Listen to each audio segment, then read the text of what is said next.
آج پنڈی اور ہم نے اسلام آباد اور لاہور کا رخ کرنا ہے، کیونکہ دلچسپی کا پہلو تو یہ بھی ہے کون کہاں کہاں سے کھڑا ہو رہا ہے میدان میں۔ بیرسٹر حسان نیازی خبر بھی آ رہی ہے، وہاں سے فواد چوہے صاحب بھی لڑ رہے ہیں، پرویز الہی صاحب بھی 6 حلقوں سے لڑنے کا ارادہ رکھتے ہیں، شہباز شریف صاحب کراچی سے بھی لڑیں گے، لاہور سے بھی۔ اچھا، اب یہ جو کچھ بھی نامینیشن پیپرز کی خبریں آ رہی ہیں نا، ہاں جی، اس سے یہ معلوم ہو رہا ہے کہ ایک سیاسی رہنما جو ہے نا، یہ نہ کیا جی غیر سنجیدہ ہیں۔ نہیں، وہ کوئی اپنے آپ کو محفوظ نہیں سمجھ رہے کسی اچھا ایک حلقے میں، اچھا، آپ سمجھ رہے ہیں اس لیے ایک سے زائد حلقوں میں جا ایک رہے سے ہیں؟ زائد حلقوں میں۔ یہ خبر اہم ہے۔ یعنی ایک تو بات ہوتی نا، ایک زمانے میں اپنی پاپولیرٹی ثابت کرنے کے لیے لوگ کئی نشستوں پر انتخاب لڑتے تھے۔ ذوالفقار علی بھٹو صاحب نے 1970 کا انتخاب کئی نشستوں میں لڑا تھا، پھر خان صاحب نے لاہور سے بھی میں لڑا، جیتے وہ، ہاں لاہور سے بھی لڑا، لاڑکانہ سے بھی لڑا، اور کئی نشستوں پہ کامیاب ہوئے، لیکن ڈیرہ اسماعیل خان میں ہار گئے۔ مولانا مفتی محمود نے ان کو شکست دی، ان کے مقابلے میں وہ امیدوار، ٹف کمپٹیشن ہوا تھا، بہت ٹف کمپٹیشن ہوا، ہار گئے، لیکن ہار گئے، تو باقی تمام حلقوں سے جیت گئے۔ باقی ممالک سے جیت گئے۔ لاہور میں ان کا مقابلہ ڈاکٹر جسٹس جاوید اقبال سے ہوا تھا، اچھا، جو علامہ اقبال کے فرزند ہیں۔ بعد میں پھر وہ ان کو جج مقرر کر دیا گیا، جاوید اقبال کو۔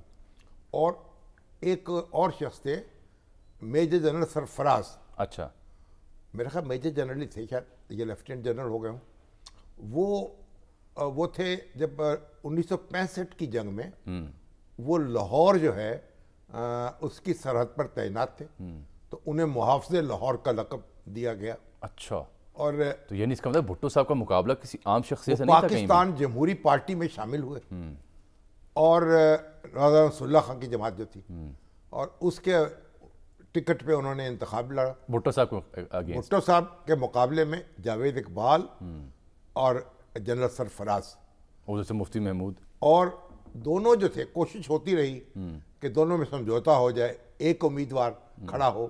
اچھا، بڑی لمبی کہانی ہے، لیکن ایسا ہوا نہیں تمہارا۔ لیکن جو بنیادی حریف اس کے تھے بھٹو صاحب کے، وہ جاوید اقبال تھے، اور اس کے بعد سرفراز صاحب کا نمبر آتا تھا۔ لیکن اس سے یہ بھی ثابت ہوتا ہے نا کہ بڑی قداور شخصیات ان کے مقابلے میں کھڑی ہیں، ہاں ہاں، ایسا نہیں ہے کوئی عام سیاسی کارکن کھڑا ہوا، بڑا مارکا ہے۔ تو پھر ان کی جو جیت تھی بڑی اس میں معنی جو خیز نواز تھی۔ شریف صاحب کے والد تھے میاں محمد شریف، یعنی ان کی اتفاق فاؤنڈری تھی، انہوں نے ڈاکٹر جاوید اقبال کو سپورٹ کیا، اچھا، اور ان کو ٹرانسپورٹ فراہم کی تھی، یہ کہا جاتا ہے، یہ الیکشن کے لیے، کیمپین کے لیے، الیکشن ان کے لیے، چلیے، انتخابی مہم کے لیے۔ چلیے، اور اس کی وجہ سے یہ کہا جاتا ہے کہ بھٹو صاحب نے ان کے نام کے آگے وہ کراس لگا دیا تھا، اور ان کو جو ٹیک اوور کی گئی انڈسٹری، یعنی یہ وجہ بیان کی جاتی ہے کہ ایک وجہ یہ بھی تھی کہ بھئی ان کی یہ جو گستاخی تھی اس کی سزا ان کو دی جائے۔ بہرحال جی، آج چونکہ 20 دسمبر ہے تو آج سے 22 دسمبر تک کاغذات نامزدگی جمع کرانے کرائے جا سکتے ہیں، اور فہرست جو ابتدائی وہ 23 دسمبر کو آویزاں ہوگی۔ اب جو آپ کے ایک اپنے عمران خان صاحب ہیں، جی، انہوں نے بھی کئی حلقوں سے الیکشن لڑے، 7 سے لڑے تھے اور جیتے تھے۔ ایک سے کہاں سے جیتے تھے؟ ایک سے جیتے تھے، اچھا، ہاں جی۔ اور وہ میں نے ان سے کچھ سوال کیا، میں نے کہا آپ اتنے حلقوں کے اوپر آپ نے کیوں نامزدگی کاغذات؟ کہیں گے ان حلقوں کو خالی تو نہیں چھوڑا جا سکتا۔ تو میں نے کہا پھر 237 حلقوں پہ ہی آپ کو اپنے کاغذات داخل کر دینے چاہیے تھے، ہر سیٹ پہ کھڑے ہو جاتے۔ تو بہرحال ان کی اپنا ایک مزاج تھا۔ اب مسئلہ یہ ہے کہ اب بار بار یہ مطالبہ ہوتا ہے ہمارے ہاں کیا کہ جو لوگ ایک سے زیادہ نشستوں پر انتخاب لڑتے ہیں ان کو اس کی اجازت نہیں ہونی چاہیے۔ ٹھیک، اگر اجازت ان کو دی، جب 2 سیٹوں پہ کامیاب ہو جائے، فرض کریں اب کوئی ایک ریٹین کرتے ہیں یا 3 سیٹوں پہ کامیاب ہو جائیں، پھر 2 نشستیں جو ہیں وہ چھوڑیں گے، اور پھر دوبارہ چناؤ ہوگا، وہاں پھر دوبارہ چناؤ ہوگا، پھر خرچہ ہوگا، پھر اخراجات ہوں گے۔ تو یہ مطالبہ ہوتا رہا ہے کہ وہ اخراجات جو ہیں نا وہ پھر برداشت کریں، ان لوگوں سے وصول ویسے ہونا تو یہ چاہیے لیکن اصولی طور پر۔ یہ ایک بڑی بنیادی بات ہے۔